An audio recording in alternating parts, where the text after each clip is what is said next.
Thanks for hanging out. I know I'm competing with President Biden. He's going to be on in a few minutes or half an hour. So thank you for that. Hard act to follow after Ian and Alexis, but I'll try my best. I'm based in New York City, but my talk today is about my book, Gas and Glamour. And we talked about a little bit about personal projects. And this is another example where a personal project of 5 years morphed into this book. So even though I'm based in New York, I go to LA a bit because I have family there, so at least a few times a year, and I run away from my in-laws there. So it's a good reason to go out and shoot. That's what I've been told. But whenever we think of LA, you probably think of this, which is a land of highways and cars, which it is. LA is the original car city. And aside from being a photographer of architecture primarily, I'm a big car guy and I love cars. So to me, this project was a perfect merging of the two worlds of architecture and cars, photography, Los Angeles, that kind of stuff. Although LA nowadays primarily known, you have many neighborhoods and cities as just a name on an exit sign, I'm going to take you back on a journey back to the 50s, where you have stuff like this, where before you had these highways, there were these big roads and major arteries where people would travel. So as an architectural photographer, I wanted to capture that lost design history.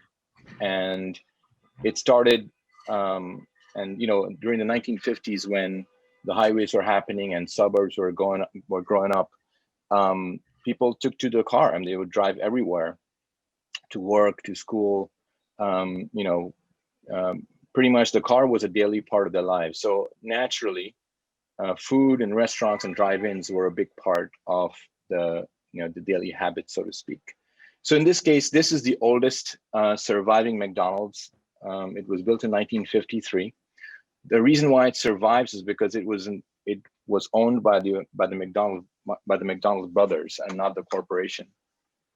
Um, and in this case, I want to point out a few things. For example, the mascot is not Ronald McDonald. It's his name was Speedy, because of the speedy service of making burgers. If you remember, McDonald's started in San Bernardino, out east, far east in California, from LA.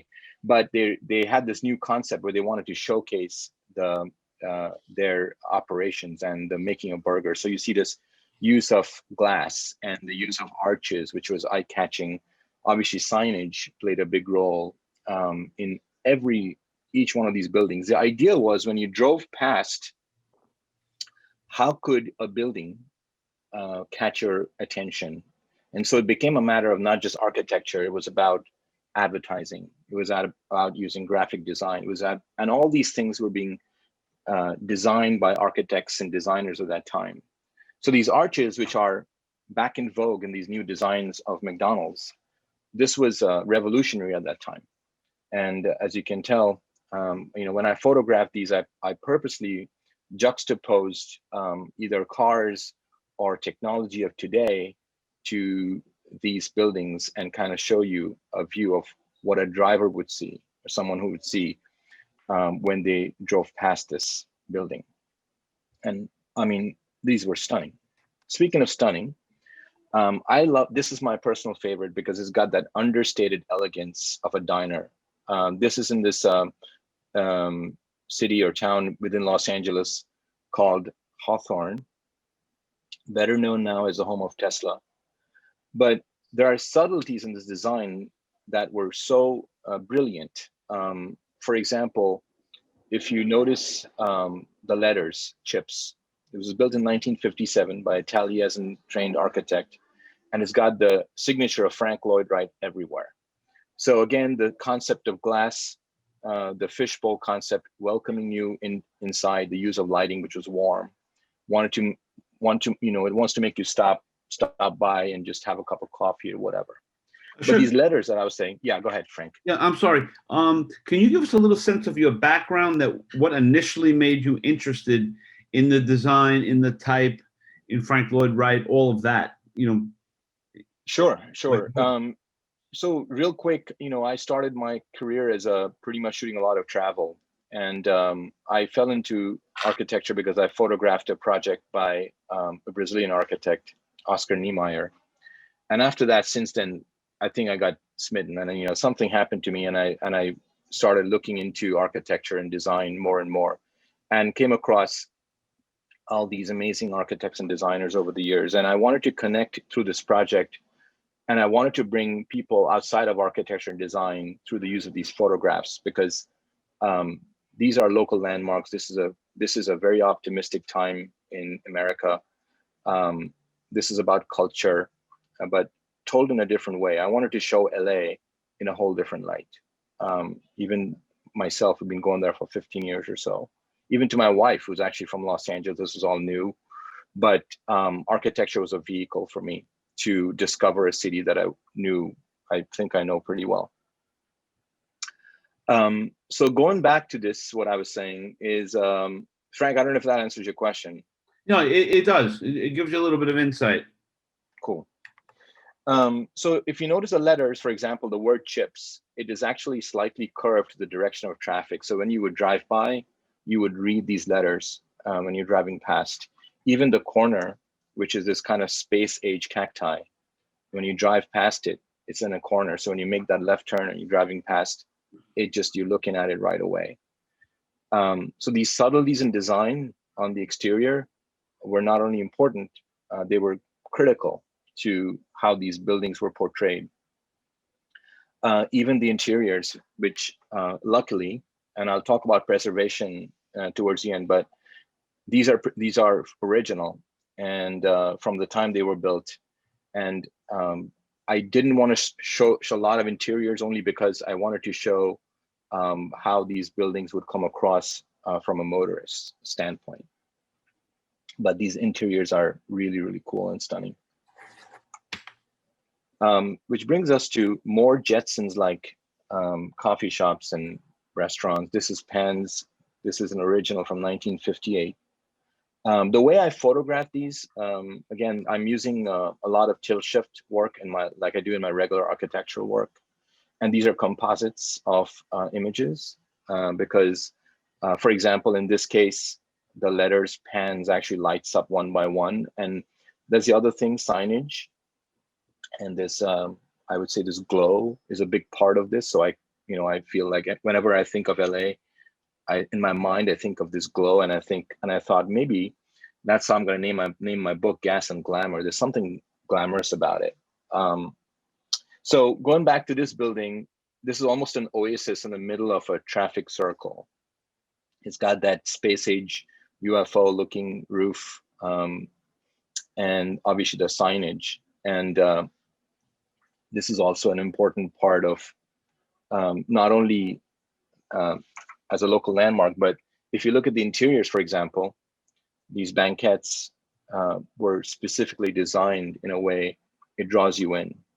Helen Fong, who passed away recently, is one of the architects for this. And if you look at, I like to think of these as not as relics, but living and breathing things. So these are all operating businesses, and that's why I also wanted to put parameters around my research that these would be living, breathing businesses that were built due to car culture. Yes, Frank. Yeah. So from a research standpoint, do you actually go in to get the information? Do you go online? Do you do both? Like, how do you garnish that? So yeah, that's a very good question, Frank. So my research consists of a lot of geekiness. I'm a geek at heart, I think, and I am proud to say it. But it meant looking at a lot of research that was done by the Getty Foundation, Los Angeles Conservancy, a lot of white papers that these little towns have written. Nobody reads, but there's someone like me looking them up online. And then there are blogs, there are enthusiasts, there are architects, a lot of people who would write on Facebook, and I connect with them. And when you connect with someone, regardless of whatever it is, I think there's a different connection, and you find a lot about it. So then what I would do, I'd come up with a list, and I actually used Google Street View quite a bit to remote scout a location. However, I soon realized that a lot of the vantage points wouldn't work for me because I usually means I have to be standing in the middle of a 6-lane highway or a road in this case. but it gives you a sense, that's how I kind of went about. And I wanted to make sure that these were connected with the car. I had to do something with it. Yeah. One other question from Scott. When do you shoot? Because there's no customers in these places. Yes. Great Yeah. So observation, Scott. yeah, thank you, Scott, for that. So I shoot at dusk only because um, I wanted to show the neon, the lights, and also it was a nod to a passing era. So I wanted to kind of capture that in a sense that these are devoid of people. There are images. In fact, there's one I don't. Unfortunately, it's not in the presentation where there are people in the shot because it was important to the story of that place, and because that was a meeting point for people. But I kind of wanted to have the design speak for itself. I did not want to have people in the shots to take away from the pure design element of it. So when you make a creative decision like that, right? As you look back, do you feel even more secure in that decision? Do you second guess yourself? Like, how does that work for you? No, I think I was happy. A lot of happy accidents happened. In terms of I'd move an image just to keep. So, for example, there's a perfect example of that. So there are certain things that you plan for and certain things that you don't plan for. So just when I said, like, I was shooting at dusk, and if anybody knows LA traffic, it's never predictable. You're either early or late. But I had a specific time window when I wanted to make these photographs, and that was dusk. But when I was going to this location, I was held up by traffic. I was so mad that by the time I reached the location, that light has disappeared and it was dark. And I said, you know what? I sat in traffic for 3 hours. I'm just going to make the picture. And I made the picture. And I think I was so happy because this was a happy accident. And with that dark sky against it, it really showed off the design. And then the devoid of people part of it. I shoot long shutter, so there are people, but they never record on the camera sensor. So I kind of remove people in camera organically. And I felt as I was shooting it, I kind of had a sequence in mind. So in my mind, the book, for example, is sequenced from dusk to late night. So I figured that would be a way to sequence the images. So here's another example of another diner from 1957, an original, threatened by demolition, but finally the town stepped in and said, no, no, no, we can't have this go away. This is part of who we are. And it's still there. It's still operating. It's part of the Norm's Diner chain, and it's the oldest one. And this is a view. I would not recommend anybody attempting this, just like they say in the commercials.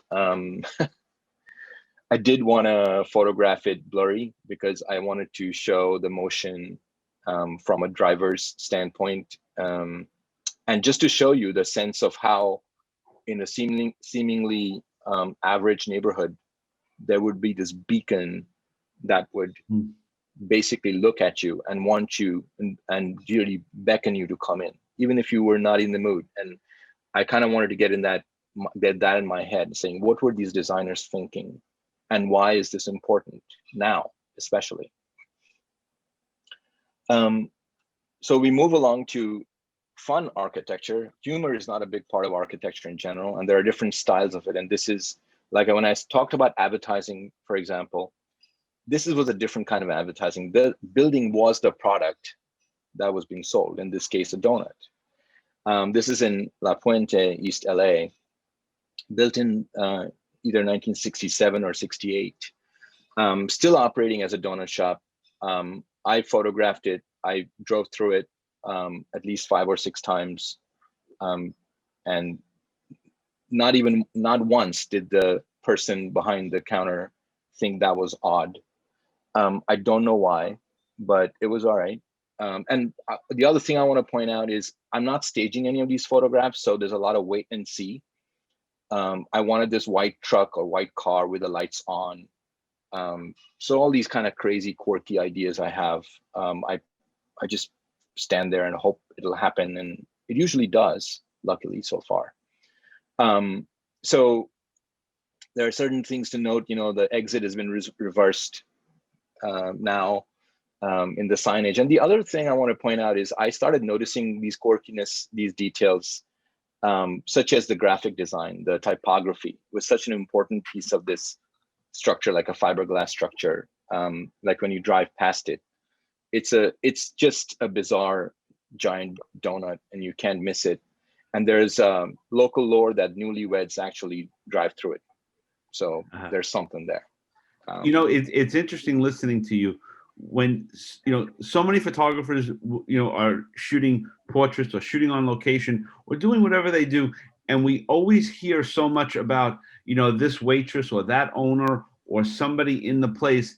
And you tell the story of the building itself having these quirkiness, having these personalities, this charm, which is really intriguing, you know, because, you know, we're not hearing about those wacky waitress or the cook or the owner.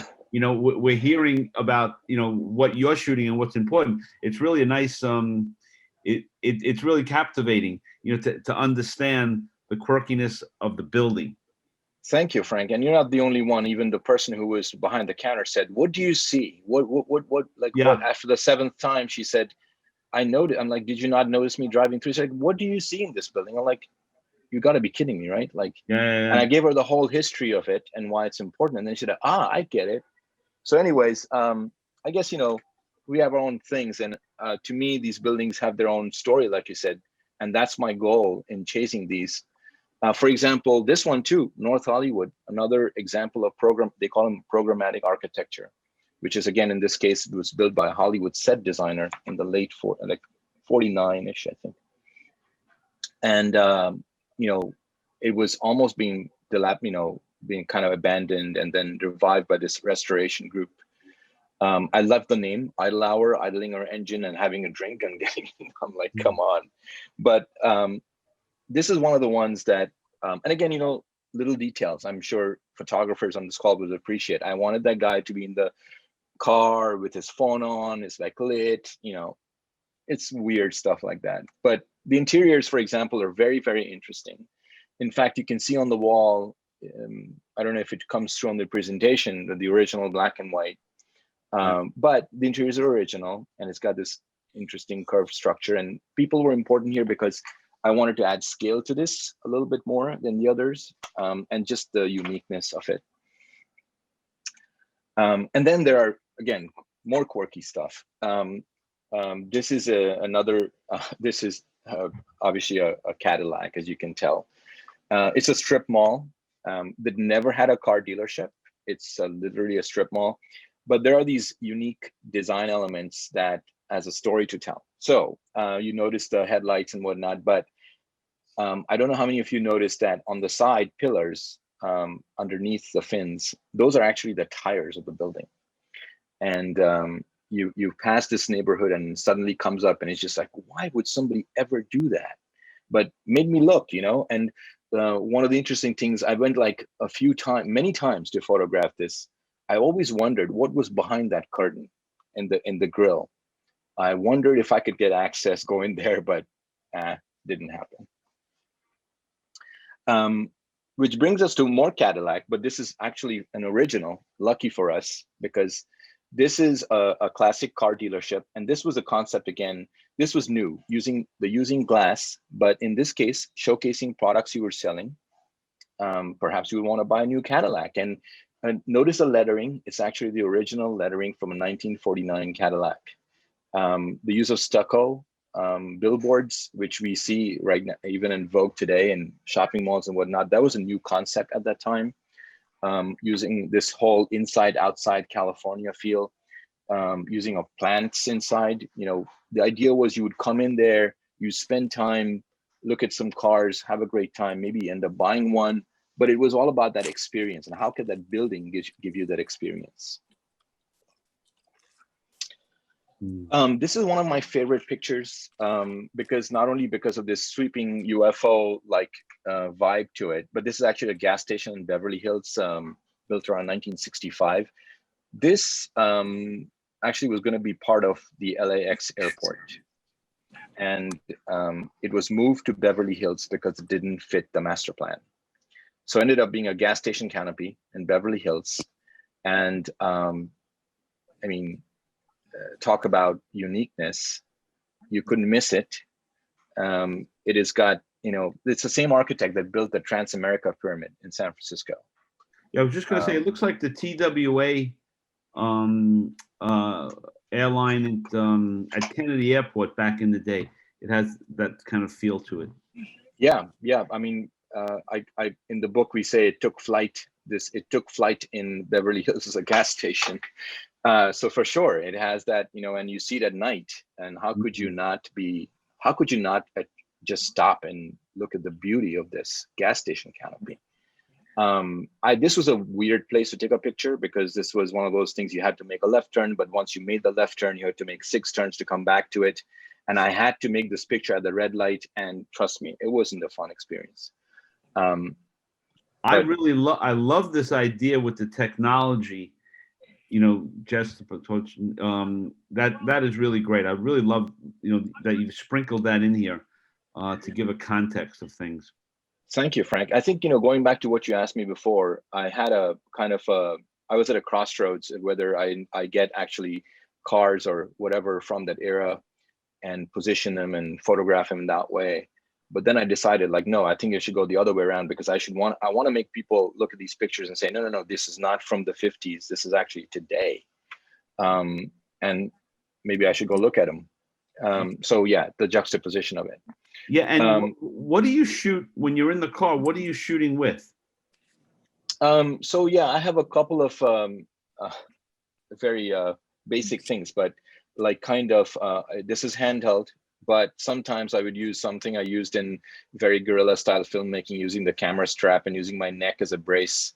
Don't recommend it, but it works. And I'm told that I have steady hands or whatever, but I breathe slowly and I pray that it'll be an acceptable picture. But I try to brace myself as much as I can when I'm shooting handheld, especially a picture like this is a very difficult thing to accomplish. So it takes a lot of tries. But on the other hand, all the other pictures are all shot on a tripod, absolutely. And and also because I'm compositing exposures and shooting tilt shift lenses, which is also, again, expanding my field of view. I have no other option but to shoot with a tripod, which is a good thing in a way because it makes my presence felt. For example, shooting this car wash, not a great part of town near the airport. And if someone who's been to LA, you probably see these car washes everywhere in LA. From the 60s, hard to find a designer or an architect, but I mean, come on, look at those fins. I mean, who takes the time to design a car wash with that kind of level of detail to bring you in? And talking about technique, obviously you can tell it's a long shutter. I had to fill the foreground. There was nothing much going on. And the idea of jet and the jet, I'm like, it could be kind of cool to show that. And again, this was a tilt shift shot. I had to shift it over quite a bit to get the whole car wash in basically one frame, but didn't look distorted. So prime lenses, all perspective corrective lenses. This is another one.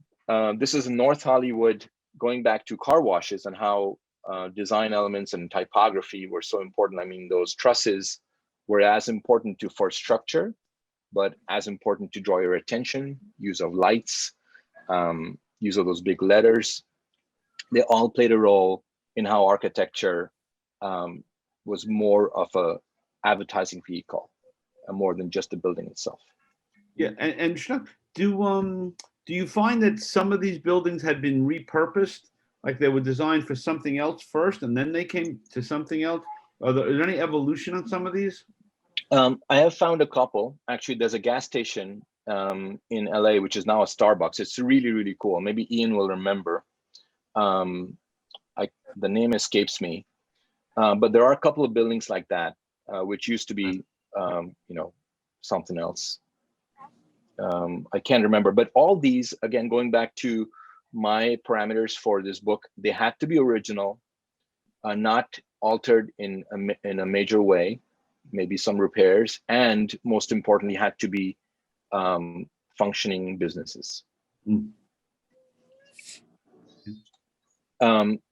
Speaking of other unique forms of architecture, is this a drive-through dairy, which is the only remaining in Los Angeles. So the dairy is behind the, you don't see it, it's the right of the picture. And they built this in 1961. It was called a marvel of architecture and whatnot, because you could drive up after on your way back home and get milk and whatnot. And so these boxy structures still exist. The parabolic curves and the rainbow colors, again, playing a role in how this building brought you in from the road and essentially easy in and out. This site, we don't know if it's going to survive or not, because in my 5 years of photographing this project, the 5th year, it was abandoned sort of, but they were doing some work. So I'm just hoping that there's some landmarking involved and it will survive. So do you have a sense of what the challenges are to keep these buildings alive?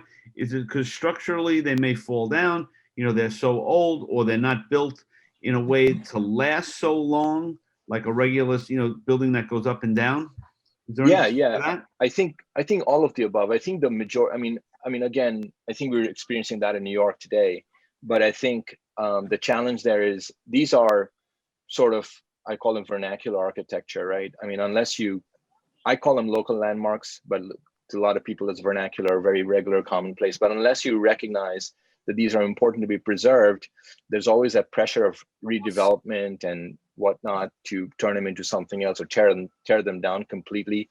There's a question of repairs and maintenance. And to that point, the reason why I wanted to actually include them in the book is that I want people to go out there and give them business.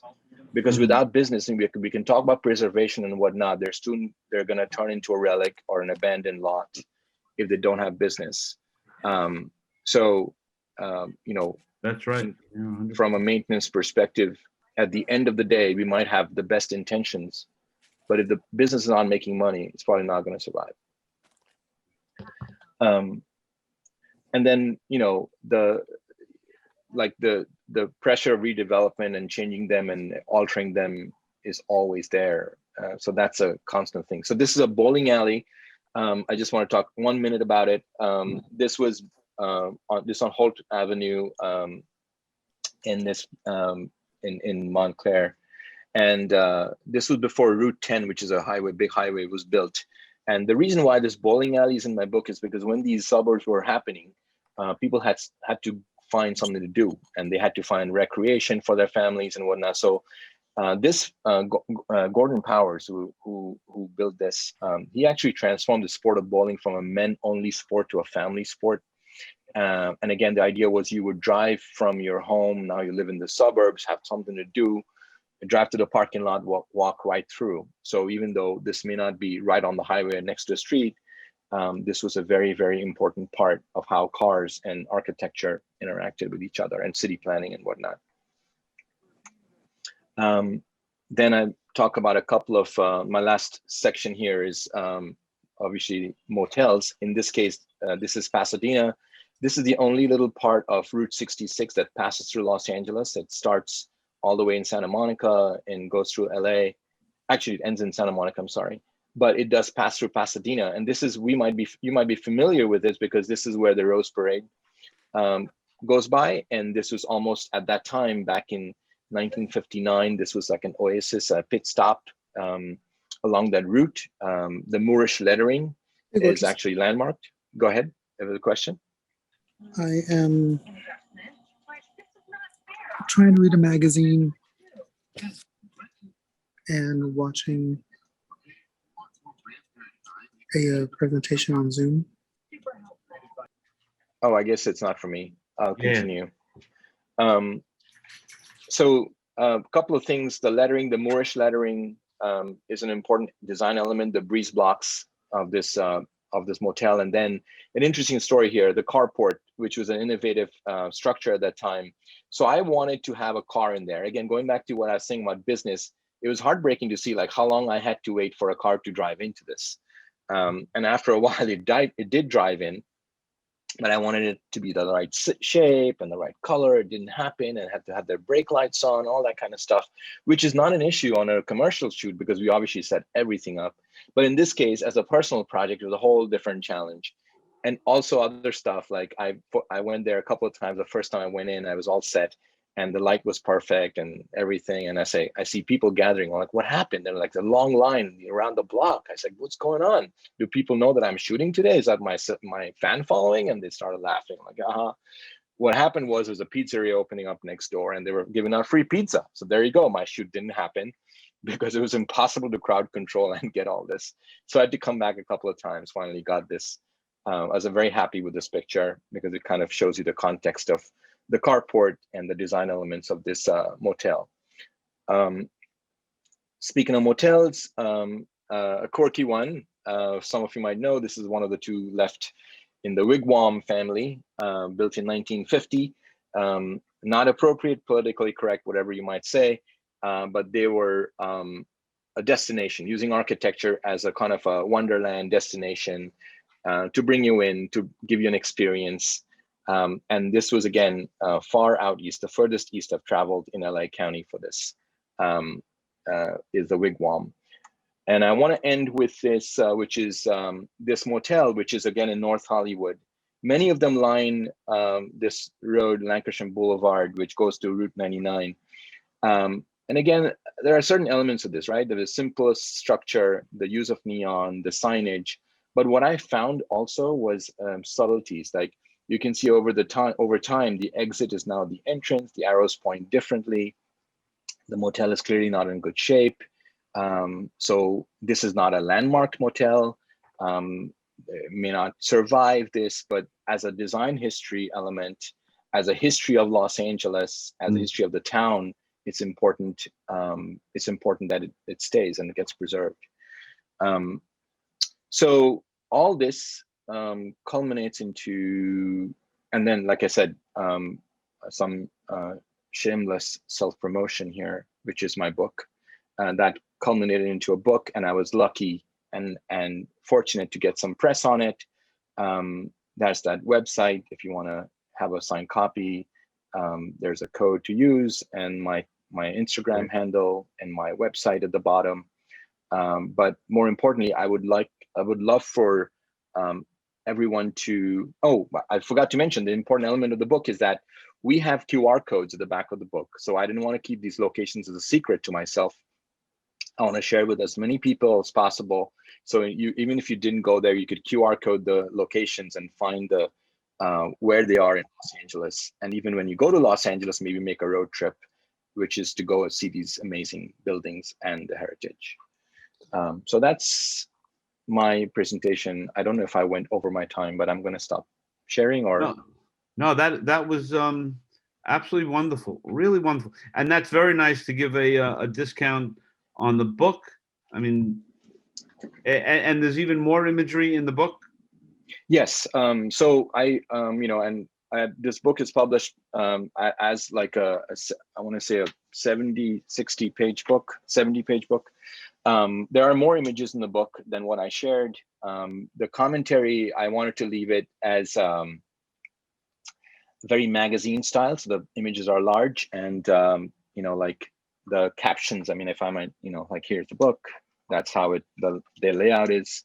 Yeah. And the captions are in the corner. It talks about, pop culture references.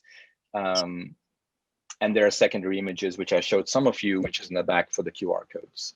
And you did the writing as well, Ashok? No, so it was done by an editor for Interior Design Magazine, did the writing. And in fact, we have 3 essays in the book, one by a curator, one by an architect, and one by me. So we wanted to get a sense of how the same subject matter is approached by 3 different people from 3 different disciplines. That's a wonderful idea to bring other people in.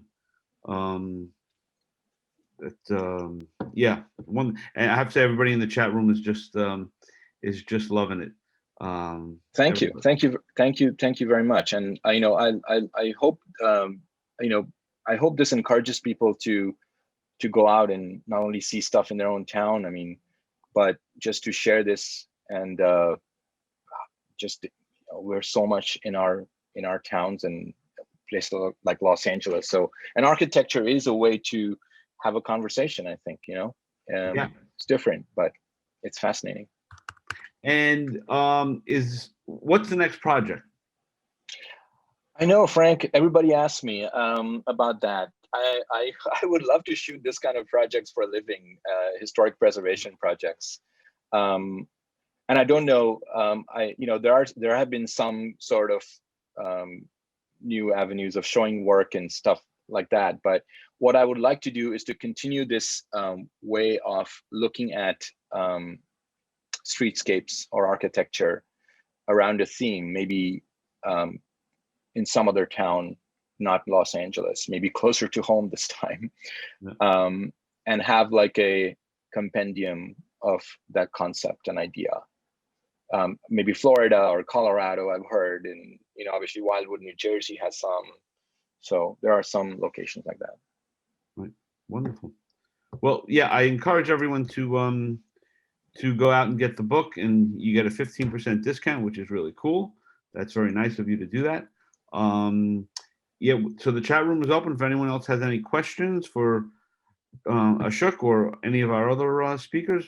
Jump on. We'd love to continue to yak for a while. But I want to thank everyone for showing up once again.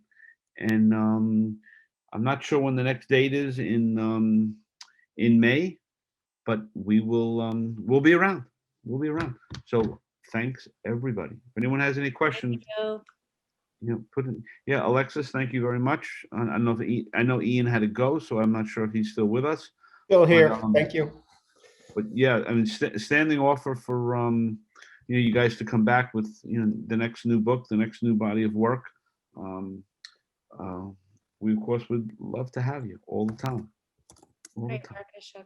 Thanks, everyone. Thank you. Thank you so much. That was a pleasure. Thank you, Frank, for doing this and bringing our community together. Most importantly, you're doing amazing work.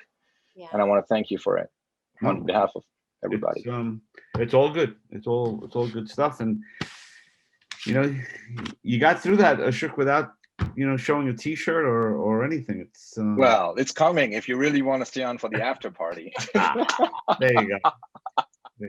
I knew there was something up your sleeve. I knew it. I knew you couldn't be trusted. Knew it. We should hope to meet you but in person one day. Absolutely. Love that. yeah, Would love that. yeah. I guess we probably had, I don't know, maybe 350 speakers on projection. At some point, we have to bring everyone together. That would be fun. Some kind of Sometime before August. yeah, before August, yes, yeah. But it's but yeah, this will continue all the time. And everyone should notice our dear friend Sandy has gone to sleep, and we love it. That, and Ashok, you shouldn't take that personally that she fell asleep during your presentation. But I that's love very it. nice. But yeah, shut that off now, Jay. But that was just nice. She's a wonderful, wonderful lady. A wonderful lady. But you can yeah, thank you. So yeah. So everybody, thanks very much. Have a great rest of the week. Be safe, and we'll see you on the road.